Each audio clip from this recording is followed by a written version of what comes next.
အားလုံးပဲမင်္ဂလာပါခင်ဗျာ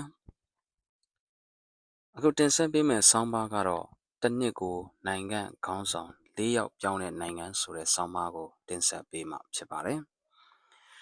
ကမ္ဘာနိုင်ငံအများစုကသမတတို့မဟုတ်ဝင်ကြီးချုပ်တယောက်ဟာအနည်းဆုံး၄နှစ်သို့မဟုတ်၅နှစ်အာဏာယူလေ့ရှိကြပါတယ်ဒါပေမဲ့ဥရောပတိုက်ကနိုင်ငံငယ်လေးတစ်ခုမှာတော့နိုင်ငံခေါင်းဆောင်နေရာမှာတယောက်တည်းမဟုတ်ပဲနှစ်ယောက်ထားရှိပြီးအဲ့ဒီနှစ်ယောက်စလုံးဟာလည်းယာရုတက်တန်း6လပြည့်တာနဲ့ချက်ချင်းဆင်းပေးရမှာဖြစ်ပါတယ်။ဒါကြောင့်ဒီနိုင်ငံမှာတစ်နှစ်အတွင်းနိုင်ငံခေါင်းဆောင်၄ယောက်အထိအပြောင်းလဲလုပ်လေ့ရှိပါတယ်။ဒီလောက်ရှုပ်ထွေးတဲ့စနစ်ကိုကျင့်သုံးနေတာမနေ့တနေ့ကမဟုတ်ပါဘူး။လွန်ခဲ့တဲ့နှစ်ပေါင်း900ကျော်1243ခုနှစ်အဲ့ဒီအချိန်ကလေးကဒီစနစ်ကိုတိဆောက်ခဲ့တာဖြစ်ပါတယ်။အဲ့ဒီနိုင်ငံကတော့ဆန်မာရီနိုနိုင်ငံပဲဖြစ်ပါတယ်။ဆန်မာရီနိုနိုင်ငံရဲ့ခေါင်းဆောင်နှစ်ဦးကိုသမတလို့မခေါ်ပါဘူး။ကပတိန်ရီဂျန့်လို့ခေါ်ပါတယ်။သူတို့ဟာရှေးဟောင်းရောမခေတ် Roman Public ကကျင့်သုံးခဲ့တဲ့ကောင်စစ်ဝန်စနစ်ကိုအတူယူထားတာဖြစ်ပါတယ်။ရောမတွေဟာလူတစ်ယောက်တည်းအာဏာအကုန်ရသွားရင်အာဏာရှင်ဖြစ်သွားမှာကိုအရန်ကြောက်ကြပါတယ်။ဒါကြောင့်ခေါင်းဆောင်နှစ်ယောက်တင်တာဖြစ်ပါတယ်။တယောက်ကတခုခုလုပ်ရင်ကြံတယောက်က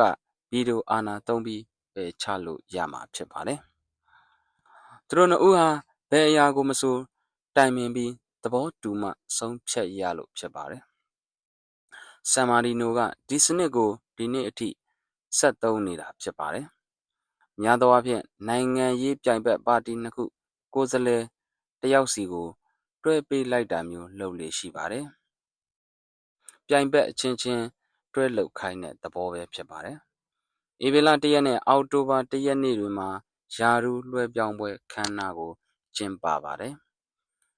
ဒီလောက်တူတောင်းတဲ့ကာလအတွင်းမှာဘယ်ခေါင်းဆောင်မှအာဏာမွေးဖို့ကိုကြိုးရှာဖို့အချိန်ရနိုင်မှာမဟုတ်ပါဘူး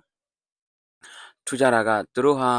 လစာမရကြပါဘူး။ဒီယာရုဟာတိုင်းပြည်အတွက်အလုပ်ကျွေးပြုခြင်းသဘောတက်တက်ဖြစ်ပြီးနိုင်ငံတော်ကနေစရိတ်စားစရိတ်လောက်သာထောက်ပံ့မှာဖြစ်ပါတယ်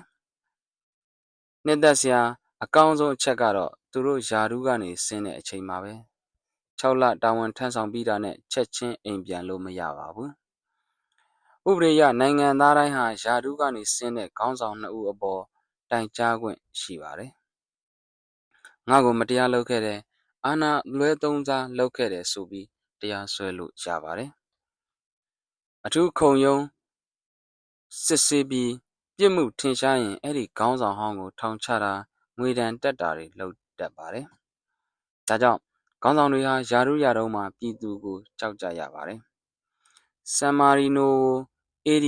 300ခုနှစ်မှာခရစ်ယာန်ကြောက်စစ်သမားစိတ်မာရက်ကစတင်တည်ထောင်ခဲ့တာဖြစ်တယ်လို့လက်ရှိအချိန်ထိရှိနေစေရှေးအကျဆုံးသမတနိုင်ငံအဖြစ်သတ်မှတ်ထားပါတယ်။ပြင်သစ်ဧကရာဇ်နပိုလီယံကဆန်မာရီနိုကိုသဘောကျလွန်းလို့မင်းတို့နိုင်ငံကိုနယ်မြေတွေထက်ချက်ပေးမယ်လို့ကမ်းလှမ်းခဲ့ဘူးပါတယ်။ဒါပေမဲ့ဆန်မာရီနိုခေါင်းဆောင်က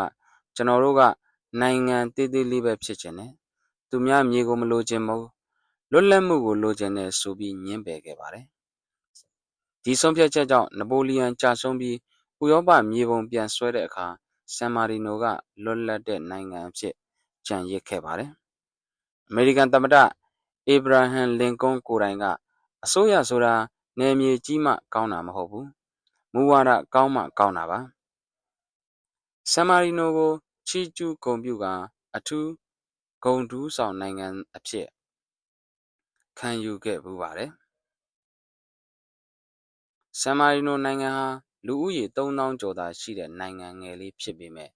အာဏာဆိုတာထိန်းကျောင်းမှုမရှိရင်ပျက်စီးတတ်တယ်ဆိုတဲ့အမှန်တရားကိုကမ္ဘာပေါ်မှာအကောင်းဆုံးသက်သေပြနေတဲ့နိုင်ငံတစ်ခုအဖြစ်နှစ်ပေါင်းရာချီရပ်တည်နေဆဲဖြစ်ပါတယ်။နားဆင်ပေးတဲ့အတွက် အားလုံးကိုကျေးဇူးတင်ပါတယ်ကျွန်တော်ရဲ့ channel လေးကိုလည်း like and subscribe လုပ်ခဲ့ပေးပါအောင်လို့တောင်းဆိုပါတယ်စင်ထာဝရရှင်လန်းချမ်းမြေ့ကြပါစေခင်ဗျာ